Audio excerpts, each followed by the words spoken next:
뉴스 큐레이션 시간입니다. 맹영경 기자와 함께합니다. 어서 오세요. 네, 안녕하세요. 예, 첫 소식 무엇입니까? 윤 대통령 조국 대표에게 반갑다 인사입니다. 이게 진짜 반가울까? 뭐 이 생각은 들기는 하는데 오늘 부처님 오신 날 봉축 법요식에서 이제 만남이 있었네요. 그렇습니다. 오늘은 불기 2568년 부처님 오신 날입니다.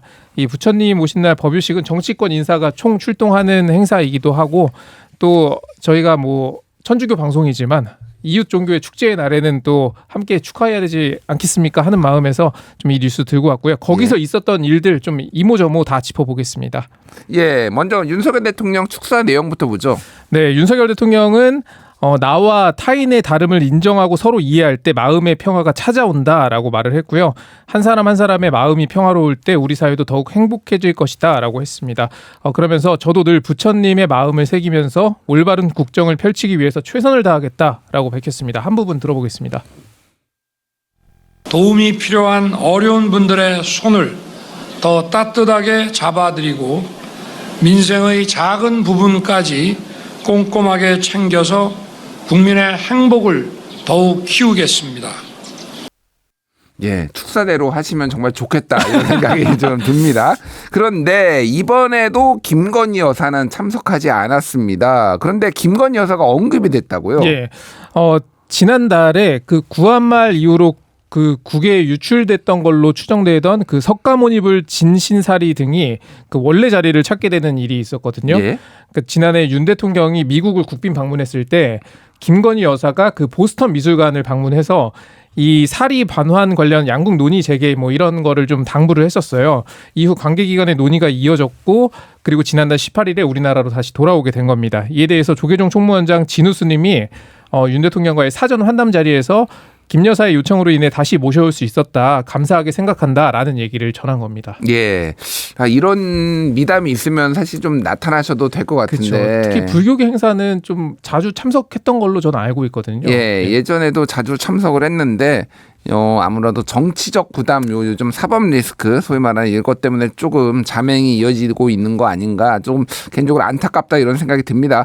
조국 대표하고의 만남, 사실 윤석열 대통령의 정치 이력이 굉장히 짧지만은 굉장히 다양한 사람들의 인연이 만들어져서 예를 들면 뭐 추미애 전 법무부 장관과의 뭐 만남은 어떨 것인가, 이것도 요즘 뭐 이제 관심인데, 뭐 시정 연설을 만약에 추미애 전 장관이 국회의장이 됐을 때 윤 대통령이 시정 연설을 할 때 과연 국회의장에게 인사하는 장면이 어떻게 보일 것인가 뭐 이런 얘기도 있죠. 뭐 이를테면 이준석 개혁신당 대표하고는 또 어떻게 만날 것인가 막 이런 것도 관심인데 오늘은 어쨌든 조국 혁신당 대표와 만남 이렇게 어떻게 이루어졌습니까? 예, 통상 그 대통령 참석 행사는 대통령이 퇴장하거나 입장하면서 주요 내빈하고 인사를 나누잖아요. 예. 오늘 이제 조국 대표도 참석을 했던 거죠. 그래서 행사가 끝나고 윤석열 대통령이 지나가면서 조국 대표와 악수를 했고 이 과정에서 윤 대통령이 반갑습니다라고 인사를 한 겁니다. 예. 이 두 사람이 언제 그럼 마지막으로 만난 건가요? 2019년 7월 이후 처음입니다. 이게 이제 당시 윤석열 대통령이 검찰총장에 임명이 됐고 임명장 수여식에서 민정수석이었던 조 대표와 인사를 나눴던 그 사진이 좀 있거든요. 그 모습이 이후로 처음이라는 얘기가 나오고요. 또 이제 흥미로운 부분은 추미애 당선인도 오늘 행사에 참석했다고 해요. 근데 윤 대통령과 따로 인사를 나누진 않았는데 뭐 동선이 겹치는 부분이 좀 없었던 것 같습니다. 알겠습니다. 좀 나중에 또 지켜보도록 하고요. 자, 부처님 오신 날에는 교황청에서도 축하 메시지가 나오죠. 이 내용은 어떤가요? 이 교황청 종교관 대화부에서 경축 메시지가 매년 나오고요. 올해 제목은 화해와 회복을 통해 평화를 이룩하고자 함께 노력하는 불자들과 그리스도인들이라는 제목입니다. 이제 내용의 핵심은 전쟁이 지금 만연한 세상에 화해와 회복을 위해서 이 종교계가 좀 노력하자 같이 이런 내용이고요. 또 가톨릭과 불교 모두 핵심 가르침은 폭력의 문화를 좀 바로잡는 것이다. 이런 내용도 포함이 되어 있습니다.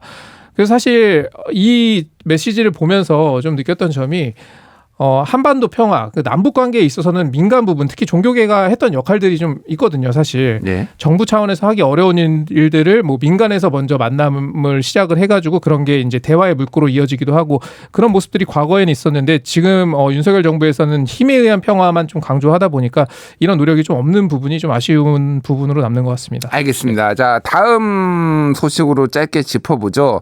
해병대원 순직 사고 관련해서 지금 뭐 단독 보도들이 속속 예. 나오고 있어요. 오늘자로 두 개의 보도가 좀 눈에 띄었는데요. 하나는 그 공수처가 이시원 전 대통령실 공직기강 비서관과 유재용 국방부 법무관리관이 지난해 8월에만 26차례 통화한 기록을 확보했다라는 내용이 하나입니다. 이 예. 동아일보 보도고요. 또 하나는 한겨레 단독 보도인데 이 박정훈 대령이 해병대 수사단장이었잖아요. 그 수사단이 결과를 발표하기 전날에 그 자료를 만들었어요. 8장짜리 자료를. 근데 그게 발표하기 전날 그 미공개 보도 자료가 대통령실로 전달됐다라는 내용입니다.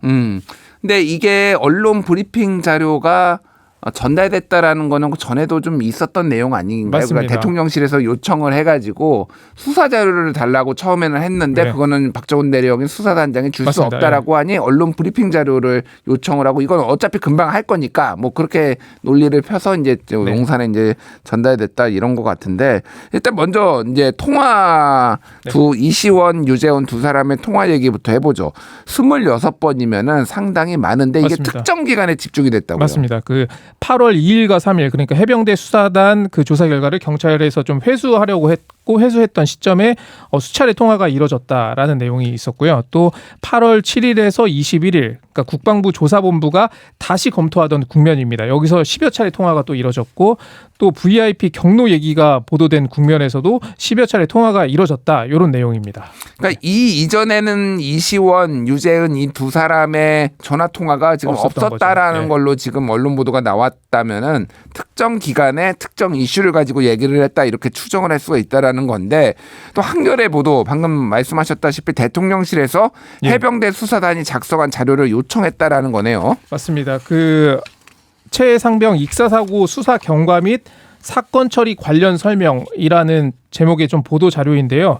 이게 3장짜리는 한번 보도가 나온 적이 있어요. 예. 그래서 그 3장짜리는 저도 구했는데 근데 박정훈 대령 측도 이게 3장짜리를 전해준 건지 8장짜리를 전해준 건지 그게 좀 아직 확실하지 않아서 좀 확인 중이다라는 얘기를 들을 수가 있었고요. 그러니까 보면은 뭐 익사 사고가 어떻게 발생을 했는지 그리고 수사 경과는 어떻게 진행되고 있는지 예상 질의까지 포함이 됐고 또 임성 끝 부분을 보면 그 임성근 전 사단장을 포함한 8명을 경찰이 이첩을 한다 이런 내용까지 좀 포함이 돼 있습니다. 예. 근데 이 과정에서 한겨레 보도에 따르면은 여러 차례 대통령실에서 이 자료를 달라고 요청한 정황이 있다라는 거고요. 심지어 그 대통령실 안보실에 파견된 그 해병대 김모 대령이 박정훈 대령에게 보고서를 달라고 했지만 그 거절당했다라는 내용도 있습니다. 예. 그 김모 대령 아까 전에 방금 말씀하셨던 그 김 안보실 국가안보실의 김 대령 같은 경우에는 경향신문이 이틀 전에 이제 단독 보도한 거에 따르면은 최 상병이 사망한 지 이틀 만에 이틀이 지나서 수사 계획서를 달라고 했다라는 네. 거잖아요. 그래서 수사 계획서를 이제 받아봤다라는 건데 이제 통상적으로 뭐 예를 들면 검찰이 수사를 하는데 뭐 청와대에서 어떻게 수사할지 수사 계획서 달라라고 하는 일은 네. 있을 수가 없는 거잖아요. 그러니까. 그렇죠. 예. 약간 어떤 뭐 가이드라인이 될 수도 있고 뭐 이거를 뭐 제대로 뭐 해야 된다 이런 압박감을 느낄 수도 있는 거고요. 예. 그러니까 여러모로 지금 굉장히 좀 좁혀지고 있다. 근데 이제 그 8장짜리 보도 자료가 그 박정훈 대령이 있던 수사단에서 작성한 거는 맞다라는 얘기를 들었습니다. 알겠습니다. 이 사안은 저희가 계속 살펴보도록 하겠습니다. 맹영 기자 수고하셨습니다. 예, 고맙습니다.